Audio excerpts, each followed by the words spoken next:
Hello friends, welcome to our YouTube channel.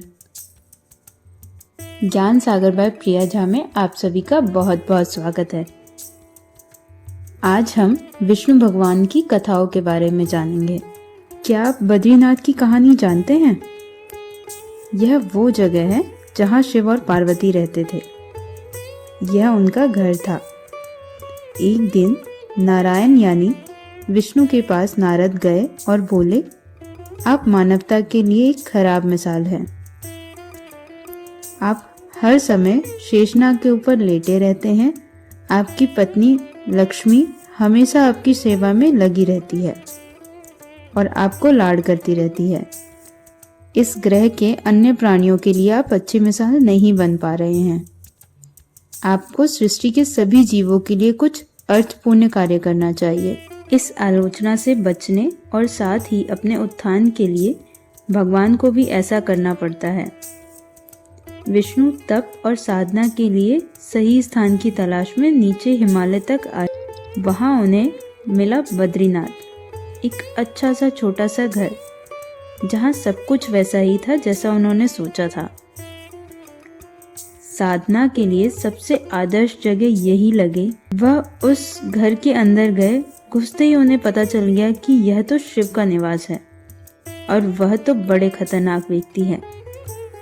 अगर उन्हें गुस्सा आ गया तो वह आपका ही नहीं खुद का भी गला काट सकते हैं। ऐसे में नारायण ने खुद को एक छोटे से बच्चे के रूप में बदल लिया और घर के सामने बैठ गए। उस वक्त शिव और पार्वती बाहर कहीं टहलने गए थे।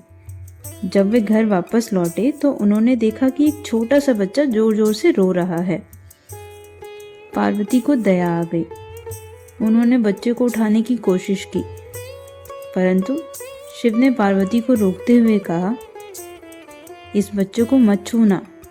पार्वती ने कहा, कितने क्रूर हैं आप, कैसी नासमझी की बातें कर रहे हैं। मैं तो इस बच्चे को उठाने जा रही हूँ, देखिए तो कैसे रो रहा है। शिव बोले, जो तुम देख रही हो उस पर भरोसा मत करो। मैं कह रहा हूं ना, इस बच्चे को मत उठाओ। बच्चे के लिए पार्वती की स्त्री सुलभ मनोभावना ने उन्हें शिव की बातों को नहीं मानने दिया। उन्होंने कहा, आप कुछ भी कहें, मुझे कोई फर्क नहीं पड़ता। मेरे अंदर की माँ बच्चे को इस तरह रोते नहीं देख सकती। मैं तो इस बच्चे को जरूर उठाऊंगी। और यह कहकर उन्होंने बच्चे को उठाकर अपनी गोद में ले लिया। बच्चा पार्वती की गोद में आराम से था और शिव की तरफ बहुत ही खुश होकर देख रहा था। शिव इसका नतीजा जानते थे, लेकिन करे तो क्या करे। इसीलिए उन्होंने कहा, ठीक है, चलो देखते हैं क्या होता है। पार्वती ने बच्चे को खिला पिलाकर चुप किया और वहीं घर पर छोड़कर खुद शिव के साथ गर्म पानी से स्नान के लिए बाहर चली गई। वहां पर गर्म पानी के कुंड हैं। उसी कुंड पर स्नान के लिए शिव पार्वती चले गए। लौटकर आए तो देखा कि घर अंदर से बंद था। शिव तो जानते ही थे कि अब खेल शुरू हो गया है। पार्वती हैरान थी कि आखिर दरवाजा किसने बंद किया। शिव बोले, मैंने कहा था ना, इस बच्चे को मत उठाना। तुम बच्चे को घर के अंदर लाई और अब उसने अंदर से दरवाजा बंद कर लिया है। पार्वती ने कहा, अब हम क्या करें? शिव के पास दो विकल्प थे। एक जो कि उनके सामने है, उसे जलाकर भस्म कर दे, और दूसरा वे वहां से चले जाएं और कोई और रास्ता ढूंढ लें।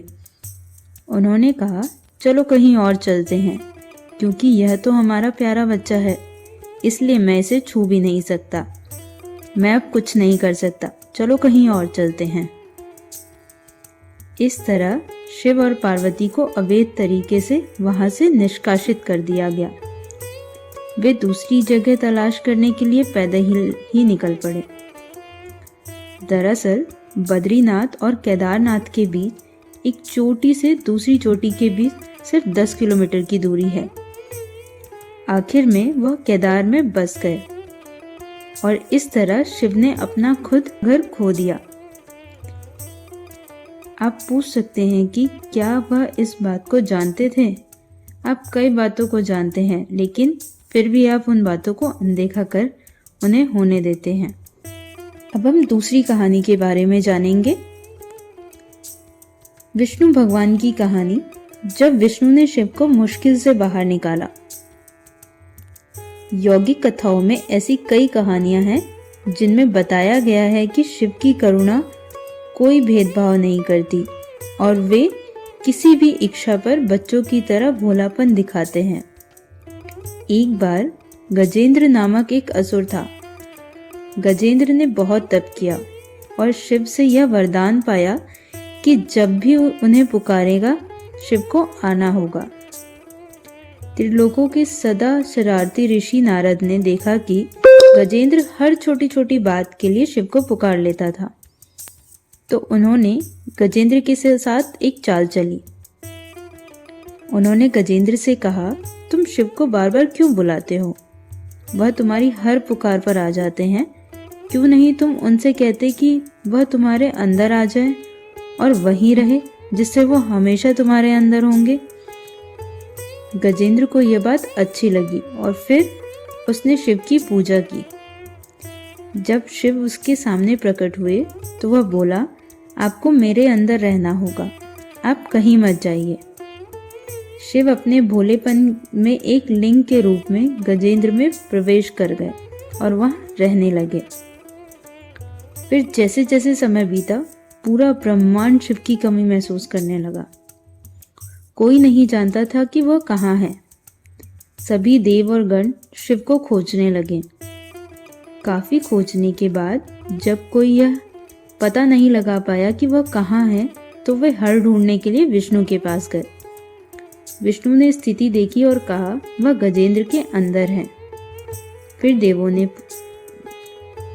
देवों ने उनसे पूछा कि वे शिव को गजेंद्र के अंदर से कैसे निकाल सकते हैं, क्योंकि गजेंद्र शिव को अपने अंदर रखकर अमर हो गया है।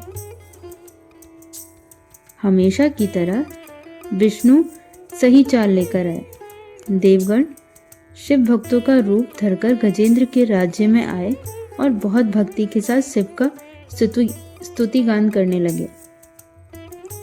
शिव का महान भक्त होने के कारण गजेंद्र ने इन लोगों को अपने दरबार में आकर गाने और नाचने का न्योता दिया। शिव भक्तों के वेश में देवों का यह दल आया और बहुत भावनाओं के साथ बहुत भक्तिपूर्ण के शिव के लिए भक्ति गीत गाने और नाचने लगे। शिव, जो गजेंद्र के अंदर बैठे हुए थे, अब खुद को रोक नहीं सकते थे। उन्हें जवाब देना ही था, तो वह गजेंद्र के टुकड़े टुकड़े करके उससे बाहर आ गए। आइए अब तीसरी कथा के बारे में जानते हैं।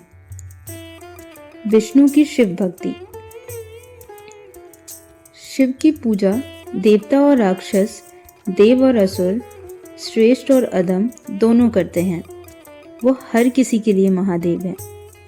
विष्णु भी उनकी पूजा करते थे।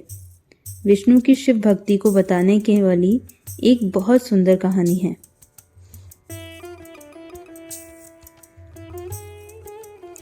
एक बार विष्णु ने शिव से वादा किया कि वह शिव को 1008 कमल अर्पित करेंगे। वह कमल के फूलों की तलाश में गए और पूरी दुनिया में खोजने के बाद भी उन्हें सिर्फ 1007 कमल के फूल मिले। एक कम था। उन्होंने आकर सब कुछ शिव के सामने रख दिया। शिव ने अपनी आंखें नहीं खोली, वह सिर्फ मुस्कुराए क्योंकि एक कमल कम था। फिर विष्णु ने कहा, मुझे कमल नयन कहा जाता है, जिसका अर्थ है कमल के फूलों की तरह आंखों वाला। भगवान, मेरी आंखें किसी कमल की तरह सुंदर हैं, तो मैं अपनी एक आंख अर्पित करता हूँ। और उन्होंने तुरंत अपनी दाहिनी आंख निकालकर लिंग पर रख दी। इस तरह की भेंट से प्रसन्न होकर शिव ने विष्णु को प्रसिद्ध सुदर्शन चक्र दिया।